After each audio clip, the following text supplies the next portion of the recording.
It is a very beautiful Wednesday morning, the 9th day of the month of July 2025. A very warm welcome to you wherever you're joining us from this morning on Matters Finances. We're talking about money this morning, being a Wednesday. You know what we do and how we do it right here on Financial Clinic. And I am honored this morning and privileged to be hosting two, can I call gurus? Yeah, when it comes to matters finances, they are authors. When it comes to matters money, these are the right people to talk to. So if you have any questions, anything, investments, name it, these are the people. So if you send in your questions on 20316 SMS line or 0786 316 316, that is our WhatsApp line, and ask our experts, anything that you may want to know about money. And this morning we'll be talking about understanding the mind. Is there a connection between our minds and money? Is there psychology right there? Is there something called money psychology? They'll be telling us that this morning, and help me welcome my guests, Mr. George and Miss Elizabeth. Karibuni sana. Thank you very much. And I'll leave it open for you to introduce yourself. I'll start with the lady. Thank you so much, Sally. My name is Elizabeth Nkuku. I've been in the investment industry. I help people by making money matters very simple, because that is one of the ways to make life better. Right. I told them the truth. Life's going to be better with you guys. Yeah. George. Thank you, Sally, for having me. All right. And good morning to all who are viewing us. My name is George Oyuga. I work with Kuza Asset Management as Director Retirement Solutions. I'm also a financial therapist. Yes, and an author. Yes, I love that bit of an author. But Liz, you did say you're an author as well. She's also an author, and she'll be talking about it in the course of the show. Anyway, first things first. Liz, what is it? We're talking about understanding, the financial mind. What does that mean to you? When you think about a human being, mindset plays a significant role. And whatever we can visualize in our mind, so do we get it. Right. So when it comes to the mind and money, you cannot delink the two. You have to be ready to see yourself successful. You have to see yourself hungry for more, for the mind to actually accept and start looking for that information that you require. Right. So you cannot delink financial success with your mindset. Yes. George, your perspective on Well, I agree with what Liz is saying. And I want to borrow from one person I follow. His name is Albert Ellis, a psychologist. He talks about the intersection between the cognitive, the emotional, and the behavior. So even in the conversations and the behavior around money, we end up having two distinct decisions. One of them is a financial decision. The other one is a money decision. Money decisions most of the time mean that someone is leaning more on the emotional side, and so they are susceptible to money wounds. They are susceptible to financial injuries. And that's now where financial therapy comes in. Yeah, by the way, financial therapist right there. And I like that you brought in the aspect of emotions, because Liz, then your question would be, do emotions really shape our finances in one way or the other? Quite a bit. And I'll take something as simple as how we are brought up. If, for example, we saw or we associated money with trauma or with happiness, that will really shape who we are, unless we really agree to be changed.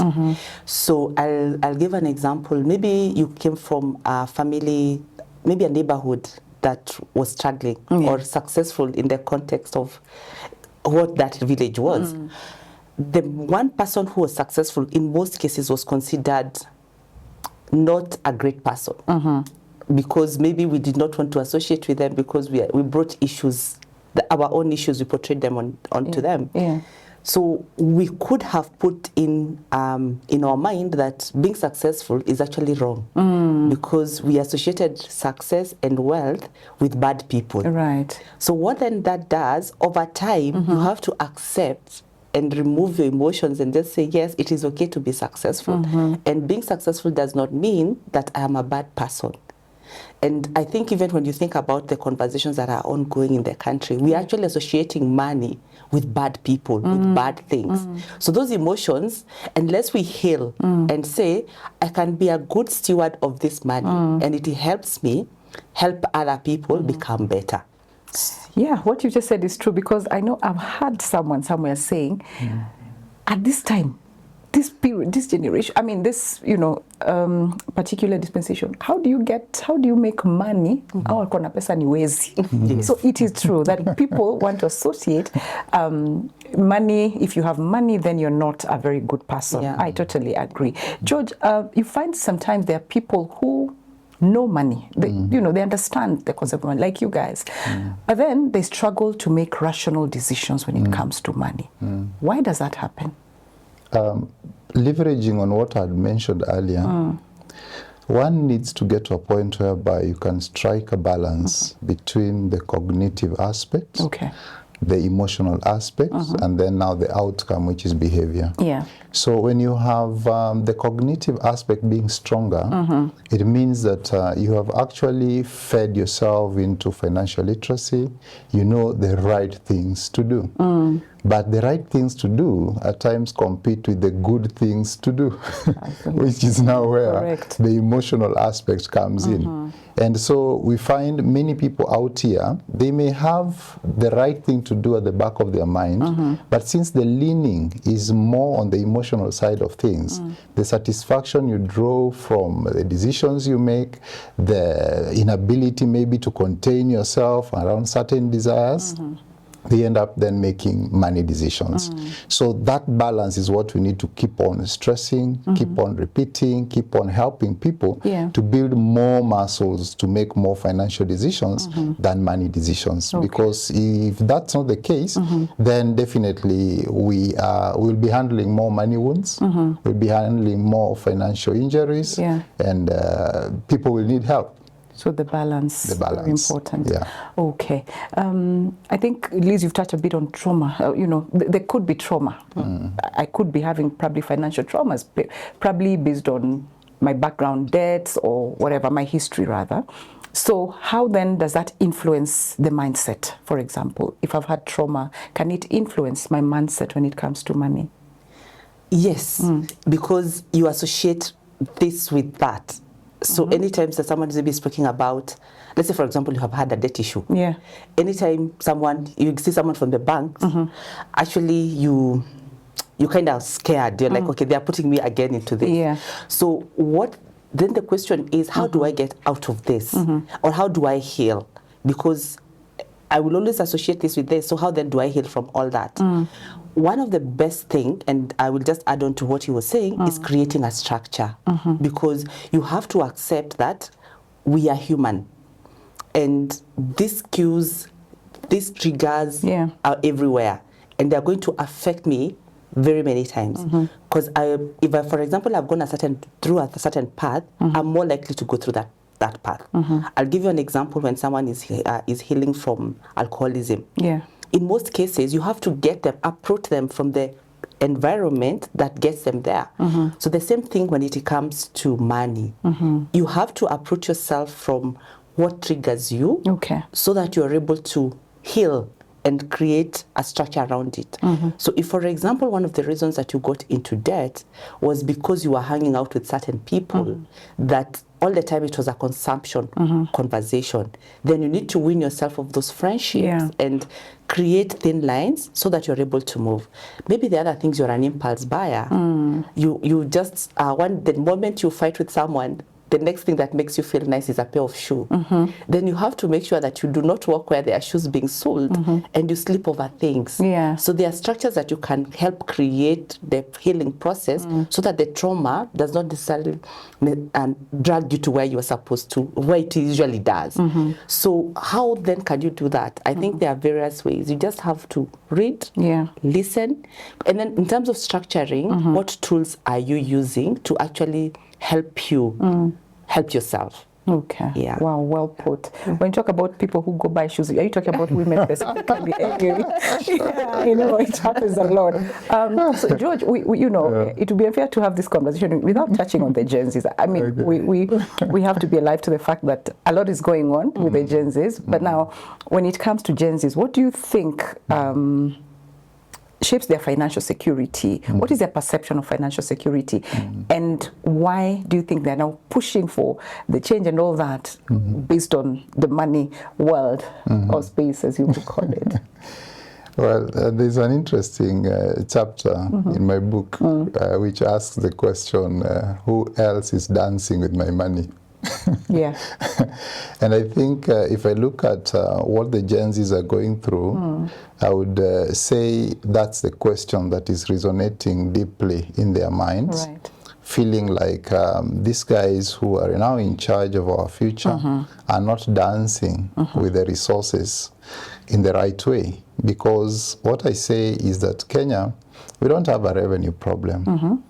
Our problem is simply the administration of what we are having or what we are holding. So if they see that in the government, they're also seeing that in their parents, who are so much inclined towards capitalism, to a point whereby the two generations have a clash. There's no point of intersection between the handover of the baton and maybe that empowerment, because even as parents, very few of us would have that conversation around money management with our children. So is this some part of what we need to be passing around? Is there hope being built around this generation? So it's just a frustrated generation. Yeah, the course is right. Maybe it's the application and the implementation on the pursuit path that may be hurting others as well. Okay. Yeah. Also, for Liz, I have to ask you about Gen Zs as well. Why do you think then they're more willing to risk their financial stability, you know, for a cause that they really, really seem to be believing in terms of a Gen Z, by the way, will be here, and they decide, okay, no, by then I'm going for mandamano, job, you know they can do that. Yeah. Why do you think they do that? I think for them, the desire to change, to see the world differently is important. They're not doing this for me. Yeah. It's not for themselves. I was actually there's a time I was reading about just the general generational things about money and what they perceive. Yeah. One thing that stood out is that we take Gen Zs as these people who are hungry to get a lot of money, but when you look at the studies and what they are doing, it's very different. They want a better country, they want a better continent, they just want something better. So, and they will not stop at anything until they know it is a fair place. Yeah. So for them, fairness is important. So when it comes to money, do you think they are going to amass a lot? No. They're going to make sure that it is evenly distributed. And yes, some will be ahead of others, some will be, but they will pull each other quite a bit. Because if you listen to what they're saying, if you listen to even the ones we have in their house, they just want to, Mom, why are we fighting over this? Why can't you do this and help this and that? So for them, I feel like we need to hear them. And for us as parents, especially the boomers and millennials, I think we were brought up in scarcity, and that is what is affecting us. We were told everything, like it is safe, buy plots, do this. We forgot that at the heart of all this is a human being. As we create money, what is it for? And you see, when you look at even the lives of most people who have done very well, you do so well, you fight, and then at the end of the day, you give it out to charities. For them, they are saying, let's live a better world today, even as we wish to go to the next generation. Okay. Sorry, join us with that. Right. There's something Liz has mentioned, this is very important, that we have a generation that was raised, for example, in scarcity. I would want to call them a wounded generation, money-wise, just to unearth the wounds that are there. Yeah. Now, this generation is on an arena displaying to the same Gen Zs that these paths that anyone may want to show you, like I have a path that says you have to create those money relationships, then they give you a platform to earn, then you save, then you invest, then you get to wealth. A very nice pattern. But they are busy seeing us making and taking shortcuts. Because we are wounded already, we are grabbing at every straw to make things work and the like. You come to the house, you have a lot of money, you can't hold that conversation with your child to explain to them how this money was built. So even then they see us make shortcuts, they see the greed that is around there, because you know, we've now even almost become immune to certain terms like what is a billion? You know, we talk about it like it's nothing. A billion is wake up every day, take 100,000, blow it. Tomorrow again, take 100,000, blow it, no change. Do that consistently for 27 years. That's when you clear a billion. Again, when the balance you've not picked is not in a space where it's growing, even interests a bit. So when we are now throwing figures around, 100 billion stolen here, and you know, and it seems like, it's nothing. We're becoming immune. And guys are like, by the way, if our parents and those ahead of us are behaving this way, that's a wounded generation. And I think the corruption story we have today, for me, I think we're just dealing with financial therapy patients. They need to come and see you, right? Liz, speak to, because you've talked about scarcity, you know, scarcity mindset, and let's speak about the two, the abundance and the scarcity one. So you see, if you have a scarcity mindset, no matter what you get, it is not enough. And I would rather have that shoal other than you have it. Because I'm always like, oh, how can you be better than me? So you'll never get to a point of contentment and say, it is enough. This is the life I want, and I am okay with what the current situation that I'm in. So most of us, we find ourselves in a place where we are fighting, we are following the wind sort of thing, because we actually don't know what is enough. I look at it these days and I ask myself, what is that is very important? Because maybe even if I had 3 cars, I will never be driving all of them. Even if I had, and actually we see it with there are a lot of stories that are told about people who live abroad, can build big mansions, and they never are able to live in them. What was the point? So we need to think very practically and say, Liz is growing old. What might make sense for her when her kids are out of the nest? And then start working towards that. Because maybe whatever I'm looking out for, it will never even get to my kids. Because, as he was saying, I might not even be able to disclose to them what I own. So yes, you actually rich but poor at heart. So you are always looking for something else to add on to your pot. But the question is, how much is enough? So we need to think, we need to shift that and say, life is still okay if I have the basics and I can have something to live for my kids. That is good enough. So you have to look at things, always the cup half full. The half empty mindset will make you actually get sick, because you don't even know what at what point do you stop. So we need to think to a point whereby we need to stop, take a pause, and just say, this is my life. And life is not complicated. There are not many things that are moving. So if it's church, spiritual, what do I believe in? What cause am I working towards? I don't have to be a Christian. I don't have, you don't have to, but I have to live a life. It is important for us as human beings to give back. So whatever path that you take for giving back, it's very important. If it's about career, it is important to say, this is the path I'm going to take. It is important for me to get to a PhD. And then what? So you need to know what is that, what is your what, or where do you live, where do you do this? So that at least that mentality you can actually start being contented with what you have. And right in there I see something to do with true assets. There's something that George calls flosets in his book. Probably George may want to talk to us about, as you know, like Liz is saying, I'm sitting here and the kids are out there. What do I do for myself? What are these assets that I may be having now that will keep me comfortable, focused, and progressive still? The dance with our money, as the title of my book is Dance with My Money. The dance with our money, as most parents and people who are now, of course, displaying success in the society, has not been what we would have envisioned to be there. Because we are a generation that has been chasing flosets, and those are things that look like assets, but they don't earn you any income. So we just use them to floss around. So that is what we've been chasing. And that ideally is a display of riches, not necessarily wealth. Because even the Bible is very positive around wealth generation. It throws in even, some cues around how wealthy heaven would be. Walking on streets paved with gold. My father's house has many mansions. My father is the owner of cattle on 1,000 hills.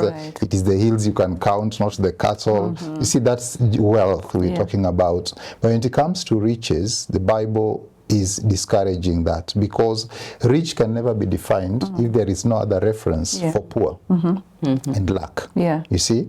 So if we are in a society where people are not seeing equitable distribution of resources, people are seeing this greed being portrayed and projected everywhere, it simply tells everyone that, by the way, those formulas around ascending to wealth that anyone may want to tell you do not work. What actually works are these shortcuts here, and we are an injured, I would say, society. Emotionally, money-wise, we are suffering a lot of money wounds and financial injuries, which we need to.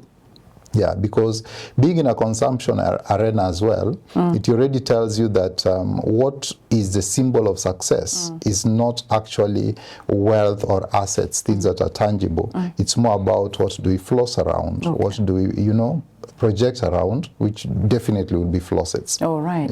But then how do you heal those wounds? Because you've talked about the wounds quite a bit. How do you heal? I think the first step there is awareness. It's awareness that tells us that if we are able to actually come back and pull the line back all the way to how we were socialized with money, how we were brought up and the like, to know what are these things that we grew up holding, just waiting for the right time for them to explode.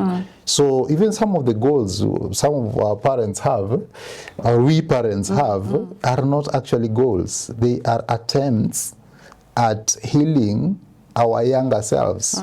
That's why if I went to school in groups, Liz, I want my kids to go to a group of schools. If we walked to school, I want them to be picked by a school bus. So all those things, why is it that going out to say we are celebrating this good day is feeding ourselves with junk? It is getting ourselves to things that do not really add so much value. To some others, it is intoxicating ourselves, pushing in substances that are even more harmful to us. That isn't a sign of self-love. It is a sign of maybe touching on a wound that was there. So the first step there is awareness. Once you get to financial awareness, then you get to accept yourself and where you're coming from, unearth these wounds, and then now start realigning what real life goals are. What are these things that I need to be doing? Have I been amassing flossets instead of, Liz talks about being asset rich but cash poor. So what is the symbol of success that we hold in the society? And I think that is very, very important. Awesome. There's a question I had asked earlier about people who are really knowledgeable about money, but they don't then make the right decisions. Liz, what advice do you have for people who live from paycheck to paycheck? Every month I have and they earn good money, but paycheck to paycheck. What's your advice to them? I think I'll again start from where he was, about awareness and adaptability. We have to accept that, first of all, the awareness. I need to come and say, this is where I am. Why am I here? Could it be because I'm living beyond my means? And I'm living beyond my means because of A, B, C, D. But one thing that is very clear, most of us have gone to school, but very few of us are educated about money. Very, very few of us. We always look at compound interest as a math, something to pass the mathematics formula, not something to help us accumulate wealth. So then, what can we help these people, or what is the advice? First is, we don't have an earnings problem in most cases. We have behavioral issues because once money comes to my account, the first thing that happens is I want to bring it to manageable levels.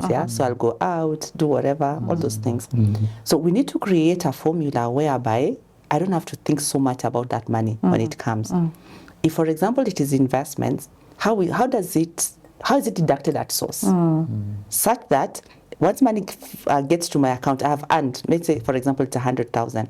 The first question I have to ask myself is, how do I invest in a way that is the most effective? Okay.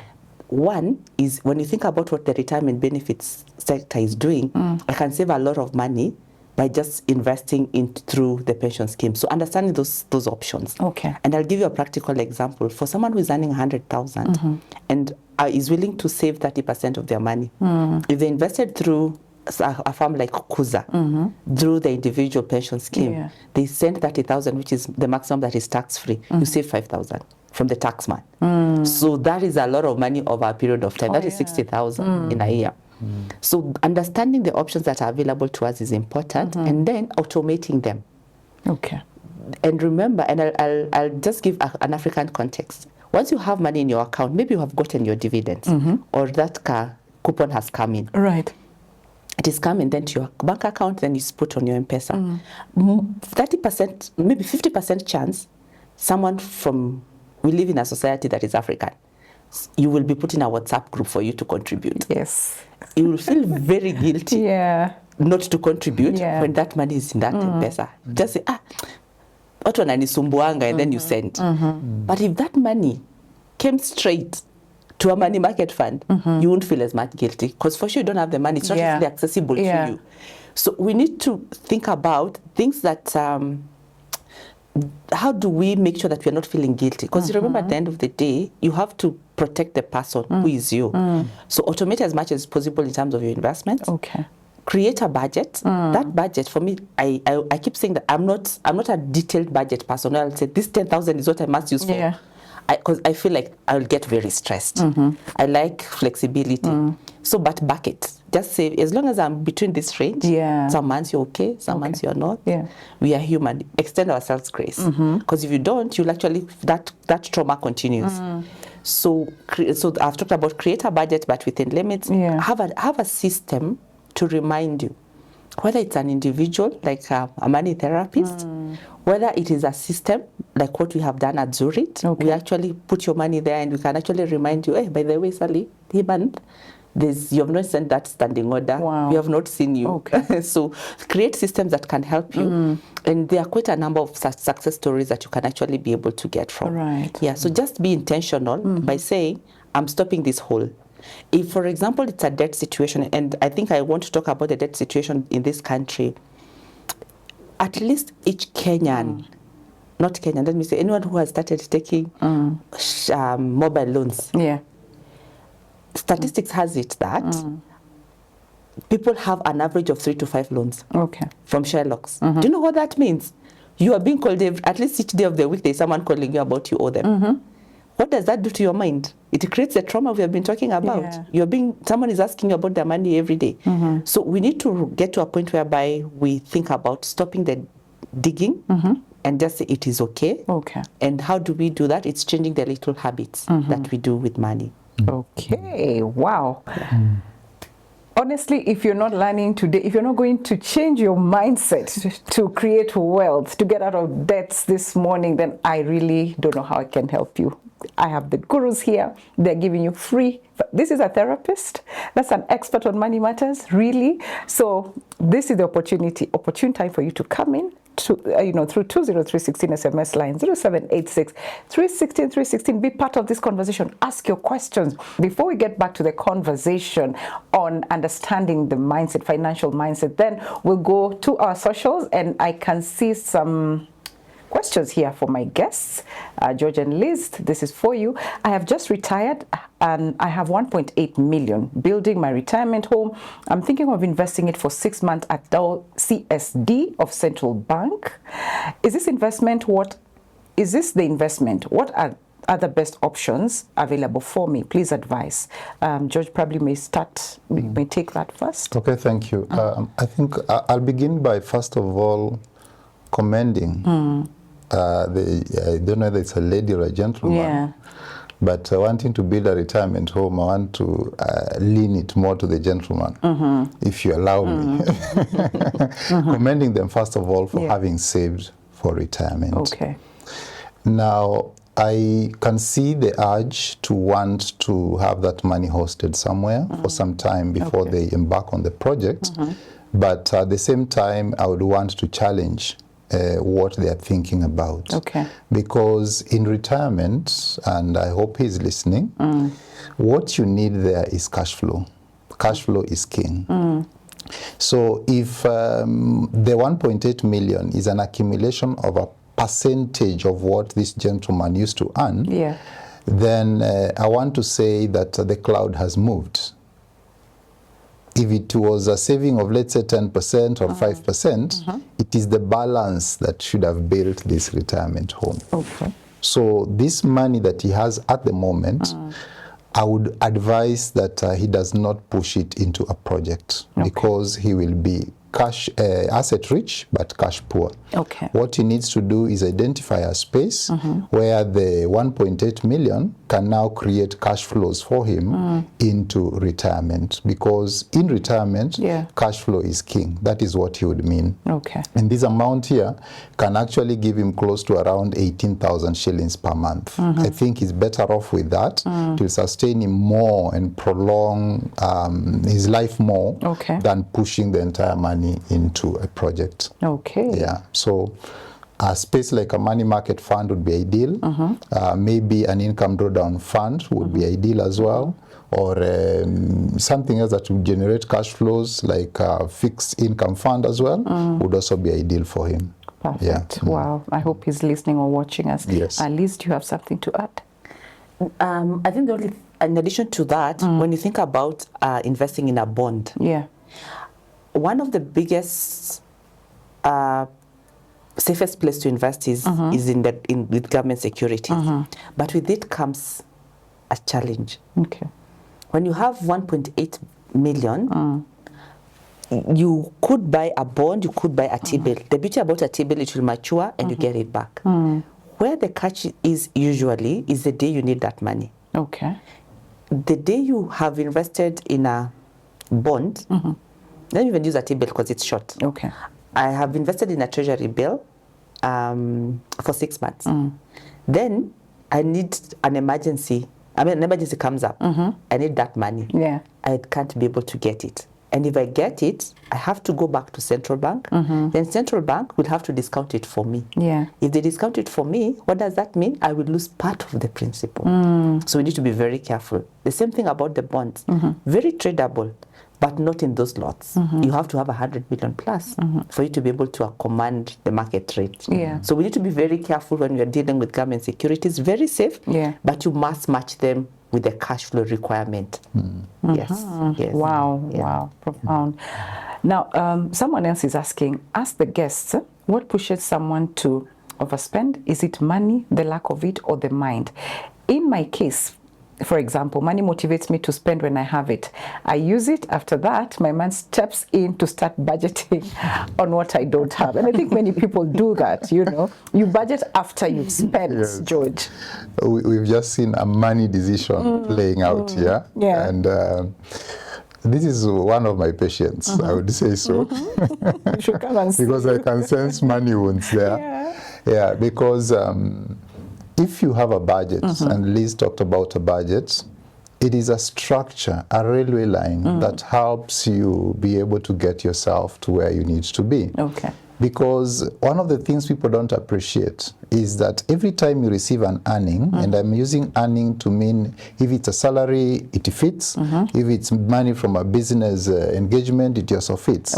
Anytime you have earning, which is in my second module in the Wiser platform, is that you're being given an opportunity to take it through the funnel and get to convert it to become an asset. So that then it gets you an opportunity to start earning back again. So if you cannot get yourself to at least create that system, create that cycle, then we will get stuck on the monthly earnings and the like. You get, you spend, you're back again looking for more and the like. You get stuck there. So what this client needs to maybe appreciate is the fact that once I get any earning, I need to channel it through a budget. And we have budget models. You can do a 50, 30, 20, where 50% is all that you need to spend within that particular period until the next earning. Okay. Then 30 can go into your savings, 20 can go maybe into other things like loans and the like. If not, then straight to investments. Okay. Because that way then, a budget would help this individual be able to at least break that cycle. Okay. Because that cycle of hand to mouth is what is hurting many people. Okay. As we said earlier on, we don't have a revenue problem. Most of the time, we have a money management problem. Okay. And this one now is a money decision. Yeah. It's not a financial decision. Who needs to come and see you? Liz, there's someone. I love how, now we are responding or interacting with our audience on our socials. And someone is saying, good morning. How can I save in view of the monthly medical bills? I support my parents per month. I'm spending 15,000 on medicine for both my parents. Unfortunately, due to their age, a lot of insurance firms are shying away to have them have an insurance cover, and that's Wanjiko from Nairobi. Liz. I think at this particular point, it's actually budgeting for the 15,000 because one of the things is that this must be, you must spend this amount of money. Yes. So the question is, among your assets or the cash that you have accumulated, what can give you 15,000? That is what we need to look at. And I keep again going back to maybe how we were brought up, or how we started into our careers. We were actually told most of our investments are land. So I don't know exactly, and I'm just maybe thinking she could be having a piece of land that is not giving her any money. So if she liquidated that, put it in a money market fund, she would be able to actually get a standing order of getting 15,000. So for her case right now, it's to look at, because this is an expense that will always come. So I'm either servicing it through my salary or my income, or I'm servicing it through my assets. So the optimization of the assets is what would help her to actually get this standing order out. That's how I would look at it. Okay. If I could just add on that. Yes. Yes. This also points to something, Liz, that we currently have an opportunity to start creating a pot, which maybe is an opportunity Wanjiko's parents missed, of building what we call a post-retirement medical fund. And that one currently, you can do it tax-free. Okay. Yeah, those of us who are still working, you can save into a post-retirement medical fund up to 15,000 shillings that is tax-free. It's exempted from pay-as-you-earn tax. Okay. So that is one opportunity that maybe other people who may in future find themselves in Wanjiko's situation can actually take advantage of. Fantastic. Awesome. Liz, someone here says, kindly help me with Elizabeth's contact if I wish to reach out. So we'll do that. Probably the last one before we get back to our discussion. What a powerful way the guest has answered my question, the one for, budgeting after spending. Indeed, I'm your patient on financial recovery. Please, he has talked about money being a money problem, not a financial problem. Could he elaborate on the difference between the two? Okay. That just touches on what I'd mentioned earlier on, that in life we have people who make financial decisions. Right. And in life we also have people who make money decisions. When you make a financial decision, it is based on the cognitive aspects or the thought patterns or what I would call the literacy level that you have. So you make a decision on the money, a decision that will build you. And one of that is to follow the budget. But when you make a money decision, you're simply following your emotion. You're simply gratifying an immediate need at the moment, and that is now what would get the person to the cycle. So those money decisions are what we are trying to discourage, so that we are able to postpone delayed gratification on certain things. If I need something today, should I get it, then pay for it later, or should I save towards it? Those are two different paths, but the same target. Okay. Yeah. All right. Wow, I think now we get back to, those are interesting conversation. You can see really our audience is quite engaged and quite taking notes as we had asked them too. And I'm glad that you're here to respond to their questions. You can see how happy they are. Liz, the clients that you meet from day to day, I'm sure you meet a lot of people. What kind of mistakes, financial mistakes, do you see them making that are very common and probably you may want to address this morning? So I think to just start from the answer that he was answering. One of them is most of us budget after, or we budget for the next month, not for this month. Yeah. So when money comes in, we first spend, and then like, what was that? Yeah. So what then can we do? Because there has to be a starting point. Yeah. And if today, for example, I made the mistake for last month, I need first of all to analyze and understand where I am. Okay. So it is good to understand this is where I am, and so that you can actually be able to wait to prepare for the future. Okay. The mistake that comes in there is people do not reflect. They know that I want to do, but they have no specifics. This is what I did that was wrong. This was what. I'll give you an example. Not many of us know how much we spend on M-Pesa transactions. Yeah. As simple as that. Guilty. So we need to be very cautious on little things like those. So that is one of them. The other key issue, I think it's very difficult to have a sitting of 10 people of people who don't have a debt problem. Yeah. And most of us do not want to confront it. We just want to wish it away. Yeah. So lack of confrontation of debt conversation is a big issue. Okay. Then number 3, and I won't just because of time, number 3 is investing wrongly. Okay. And how do we invest wrongly? I say, for example, I want a cash flow. I need money that is coming in, but I'm invested in land. It will never happen. It will. Those two are divergent goals. Oh, sorry, one goal is leading to a different direction. Yeah. So understanding why you're investing is very important, and what are the options that are there therein. But to sum all this up, non-action is the biggest problem in financial. Fantastic. Yes. I've seen a book with, is it The Trend? What is the name of that book? Trend or something? Transcend. So Thrive. So Transcend and Thrive. Yes. So Thrive is about money matters. Everything that you've been discussing today. Yes. It will help you. It's a step, almost like a step-by-step guide. Right. And remember, the motto is to make money simple. So most of us listen to money and you're like, that is too complicated. Yeah. So that is the aim of Thrive, to help you thrive and to the next level. So you've level. not used those hard, jargons for money. I don't know, those hard vocabulary. Fantastic. Yes. Okay. Yeah, and one of the biggest things that the forward done by Edward Odundo is the first person who established the Retirement Benefits Authority. Okay. So he's giving his perspective in retirement now. Okay. Then Transcend is about people who are monetizing their passion, people who are running businesses.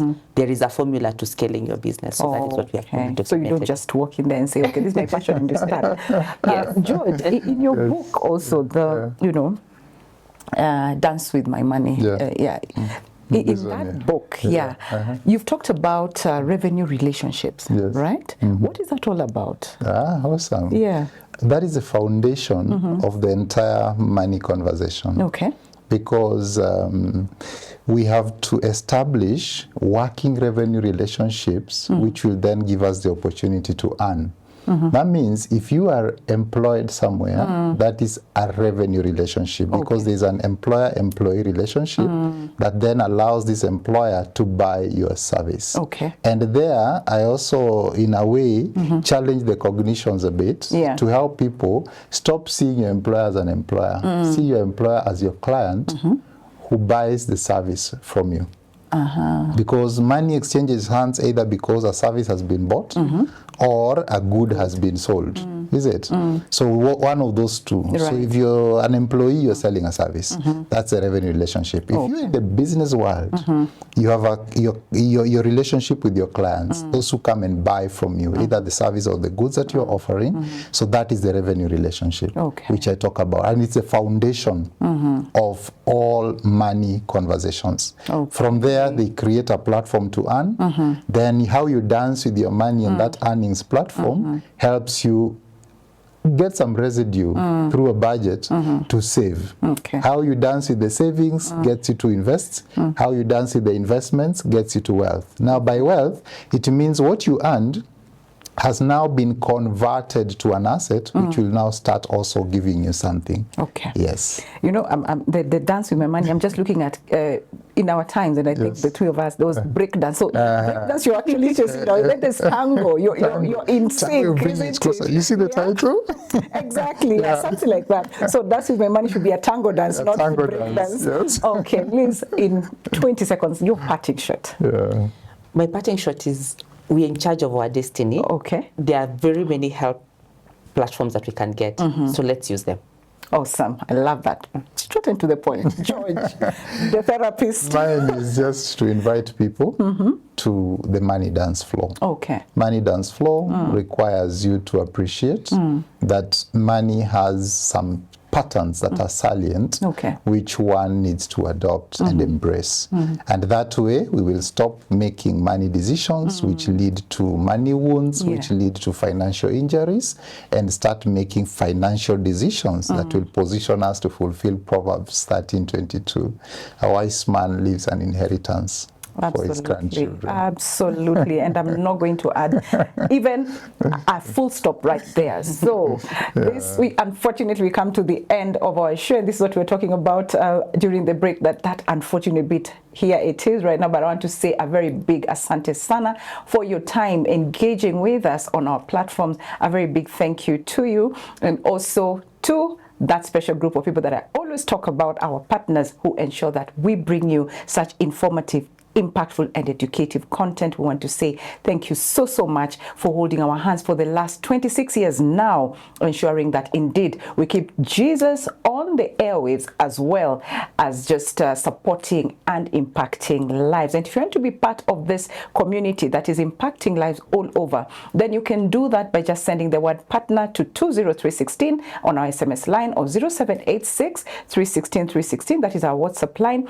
and our team will be able to reach out to you and guide you on how to become a partner. But also, if you're a partner and you still want to be a blessing to us, you can do that through our pay bill number 316 316, and the account number shall be your telephone number. Also on our screen right now is our cooperative bank account. You can also use that to bless this ministry. God bless you and keep you. See you again tomorrow on Matters Relationship, and this time the relationship is between the police and the citizens. I'm sure you don't want to miss this. So see you again tomorrow. God bless you and keep you. Bye for now.